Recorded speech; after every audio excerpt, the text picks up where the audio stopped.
আসসালামু আলাইকুম। আজকাল হচ্ছে মরিচ গাছের বয়স 33তম দিন। আর এই 33তম দিন আমি একটা নতুন কাজ করতেছি। এর আগে কেউ করছে কিনা আমি দেখি নাই, তবে আমার নিজের মাথা থেকে এই বুদ্ধিটা আর কি খাটাচ্ছি। দেখেন গাছ কীরকম পাগল গাছের মতো ডাল হয়েছে। এই যে মরিচ দেখেন, এই যে ধরছে, এই যে একটা, এই যে একটা, দুইটা, তিনটে, আরগুলো বের হচ্ছে উপরে, এগুলো অনেক। এই যে দেখেন, এই যে মরিচ, এই যে দেখা যাচ্ছে। কিন্তু এই যে নতুন বুদ্ধিটা হলো কি, এই দেখেন কতগুলো ডাল, একটা, দুইটে, তিনটে, চারটে, পাঁচটা, ছয়টা, সাতটা, আটটা, নয়টা, 10টা, 11টা, তাহলে 11টা ডাল হয়েছে। এই নিচেরগুলো কি কুশিগুলো দিলাম ছুটে, মানে ঝরে দিলাম, এই ছোটোগুলো দেখলে এগুলো ঝরে দিলাম। দেওয়ার পরে এগুলো ডালগুলো এদিকে বেঁকে দিলাম, এটা এদিকে বেঁকে দিলাম, এটা এইদিকে বেঁকে দিলাম, এটা এইদিকে বেঁকে দিলাম, এটা এদিকে বেঁকে দিলাম। তার মানে কি গাছটা দেখেন কত ছড়াই গেল, অনেকখানি ছড়াই গেল। এটাও তাই, একটা, দুইটে, তিনটে, চারটে, পাঁচটা, ছয়টা, সাতটা, আটটা, আটটা। এটা এবার নিচে বেশি ছোটো কুশি নাই, এই পাতায় ঝরে দিলাম। তাহলে পাতাটা ঝরে দিলে কী হবে, এই পোকাটা এটি এসে বসে থাকতে পারবি না। আর এই ডালটা এদিকে ছড়ে দিলাম, পাতালা করে দিলাম, এই ডালটা এদিক দিলাম, এই ডালটা এদিক দিলাম, এই ডালটা এদিক দিলাম, ওই পাশের ডালটা ওইদিকে দিলাম, এটাই এইদিকে দিলাম। তারপর দেখেন গাছটা কত পাকুড় গাছের মতো হয়ে গেল, বট গাছের মতো হয়ে গেল। আর সবগুলি এক জায়গায় ছিল, এই জায়গায় ঝোপা লেগেছিল, আমি মিলিয়ে দিলাম।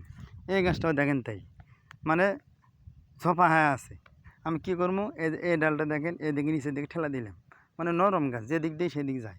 এটাও তাই, এদিকে সরে দিলাম, সরে দিয়ে এটাও সরে দিলাম। তার মানে কি এরাও আলো বাতাস পাবি, রোদ পাবি, আর এতে মরিচও ভালো হবে। এই পাশের ডালটা দেখেন, এই পাশে ভিতরে ঢুকে গেছে, এক পাতাল দিকে দিলাম, এই যে দেখেন, এক এই দিকে দিয়ে দিলাম, তার মানে ওই দিকে যাবি। আর এই ডালটা এই মাঝখানে দিলাম, আর মাঝখানে যেটা আছে এটা তো থাকবি। তার মানে কি হলো, এই যত ডাল হচ্ছে দেখেন, এই যে এটা তো মরিচ আছে বেশ কয়েকটা, একটা, দুইটে, আর উপরে গুলো মরিচ, আর কি নতুন ফুল বের হয়েছে যে দেখা যাচ্ছে। দেখি এই গাছের অবস্থা, এটা তো 3টা মরিচ দেখা যাচ্ছে। এটা তো এই যে নিচে কুশি, এগুলো ঝরে দিলাম, এই যে ঝরে দিয়ে এই ডালগুলো এদিকে নিচের দিকে দিলাম, এটা এদিকে দিলাম, এটা ফাঁকা করে দিলাম। দেওয়ার উদ্দেশ্য হলো যে আমার জমিটাও ঘিরে গেল, আর এই যে গাছের আলো বাতাস বেশি পেলো, তাহলে মরিচও বেশি হবে। এই যে দেখেন কীরকম একটা গাছে দেখেন কতগুলো ডাল আমি বলে ছড়াইছি, এটাই দিলাম যাতে সবগুলো, এই যে এটাও তাই।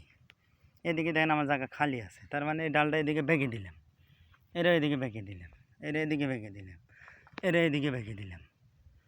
তার মানে দেখেন একটা গাছের থেকে কতগুলো ডাল হয়েছে।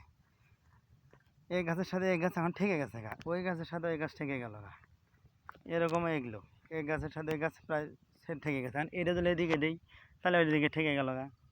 আর একটু যেন বড় হবে গাছ পুরো জমি ঘিরে যায়। দেখেন মরিচ শুরু হয়েছে, আল্লাহর রহমতে মরিচ আছে শুরু করছে। আল্লাহ যে ফলনটা দিবি আর আশানুরূপ আশা করা যায়।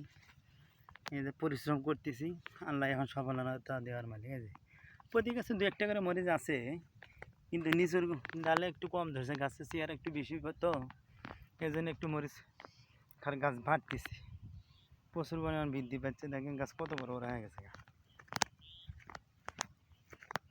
যাই যে আবাদি করুক, কঠোর পরিশ্রম করা লাগে। কৃষকরা কি এমনি কি সফল হতে পারে না? এখানে পরিশ্রম করে কিন্তু উপযুক্ত দাম পায় না, এর জন্য লাভ করতে পারে না।